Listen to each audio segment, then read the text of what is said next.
Hello, I'm Daniel, and I'm here with Stacy Baker.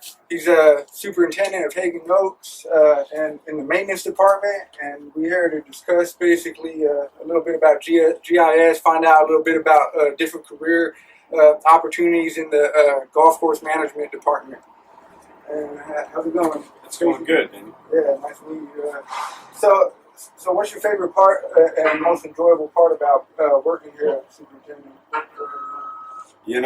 A couple things, but being outside is something I always knew I wanted to do as far as a career.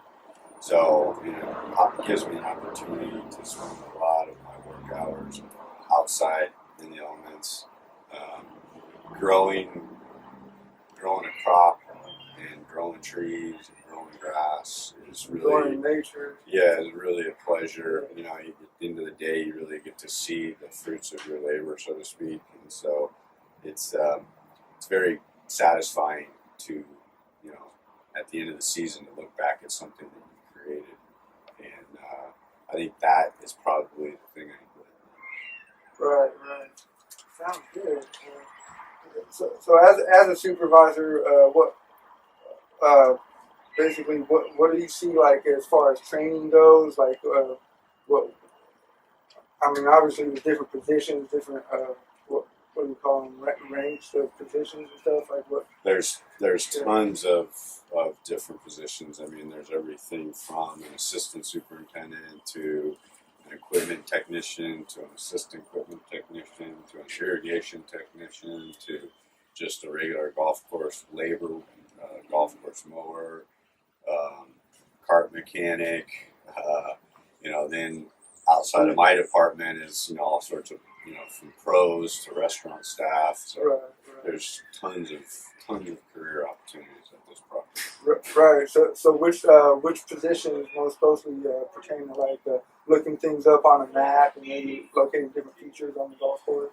I would think, the superintendent, the assistant superintendent, and the irrigation technicians tend to do a lot of that because we actually utilize Google Maps quite a bit just to print out sheets to give to our irrigation techs or give to our mowers to say, hey, this hole over here and this area here, and we're able to circle certain areas. So, we use the maps in that way to really hone in and make sure everybody's on the same page of where you should be, what you should be doing, that type of thing.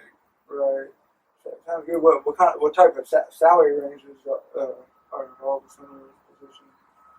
Well, the salary ranges below, including myself or below myself. Or, you don't have to.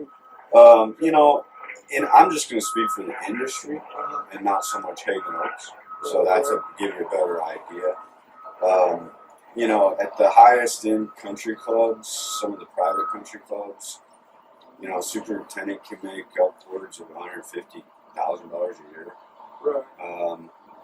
The lower end public golf course that's just an 18-hole course might make 45, 50.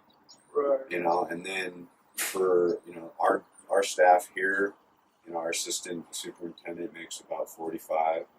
Our irrigation techs and mechanics make about 40. That kind of pay range. And then as far as hourly wages for our golf course workers, we pay anywhere from $10 to $16 an hour. Right. Sounds pretty good, pretty rewarding and stuff. But tell me a little bit more about how GIS operated here at Haggin Oaks. How was it? If I had to say, we do a lot of that with when, like right now, we're doing an irrigation design out on the driving range, and so we're going to have to utilize that when we go out and figure out exactly where we want to space the heads and where we want to locate the sprinkler heads and how we want to design it. Within the other side, off the maintenance side, I think it's really relevant in this industry as far as things like SkyCaddy and yardage range finders and things like that, because those things are typically utilized all the time out there as a player when you're actually playing Right, the game right, of golf. right. So you see a lot of that technology being incorporated from the golf courses into GIS. Right, right. So tell me a little bit more about how it's like gathered. I mean, you have like outside people come in. Yeah, typically if we were going to do that, and usually it wouldn't be something that we would contract. Okay. Typically, like if Sky Caddy, or I'm trying to think of a couple of the other names, Rangefinder, things like that, they would already have their own individuals that would be under contract with them, or the actual employees, and then they would basically be asked to come out and virtually walk the entire property, pinpointing certain areas and taking yardage and mapping and walking around greens, and walking around bunkers, walking the entire property as they're collecting data, so that when the player is out here with his Sky Caddy or any other range device, he's got an accurate yardage from where he's standing to the middle of the green. You know what types of data they collect? Well, they're usually taking they're doing shapes. They might walk around a green so that they've got the actual contour of the green. They might walk around the bunkers so that when they're actually putting that, when you're looking at the device, you can actually see the actual green itself and the shape of it and where the bunkers are located. And it's not just giving you a number. Exactly. Yeah. So I mean, it's pretty intricate. When I've had a couple of these guys out here walking the course, they are walking all over the place collecting data, and I really don't have the knowledge that you might have as far as what they're actually wearing, but they seem to be wearing a backpack with seems like some sort of satellite receiver, and they they've got their handheld and they're just walking around taking data all over the place. Right. In light of the ongoing drought that we are experiencing, how do these GIS systems maybe help with the water management? Well, it may have helped when I had to do some justification on, supplying certain agencies with information on what areas that we had really reduced irrigation, because we ended up reducing about 25% of our usual consumption. And so it was real key to be able to just use, even just simple as Google Maps and kind of, highlight and shade areas and say, okay, this whole area between 13 fairway and 11 fairway that is out of play, right, we just turned that off. We turned all that water off there. And so it was, we used some mapping to just show the areas that we were reducing. Okay. Other than that, I think that's probably all we utilized it on. Okay. One last question. Are there any new developments in the field of or what do you see happening in the future with these GIS systems?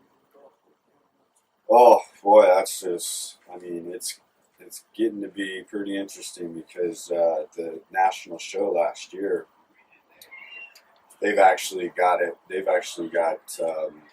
kind of robotic greens mowers, so to speak, where you would actually, within that unit itself, it would be running off of a GPS system, and it would have to know exactly where it's at all times to be mowing and things like that. I could see that being integral in the industry at some point.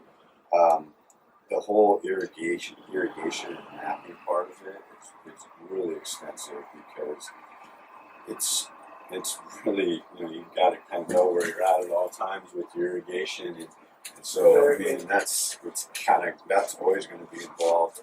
The mapping of that. You're also going to be doing in the golf course design. There's going to be all sorts of topographical and GPSing that goes involved in that type of stuff too, especially with new builds, renovations, those types of things. So it definitely has a place. Exactly. Yeah. That sounds pretty good. That's been a nice interview by Superintendent Stacy Baker here. Thank you very much, Stacy. You're welcome, bud. All right. It was a pleasure.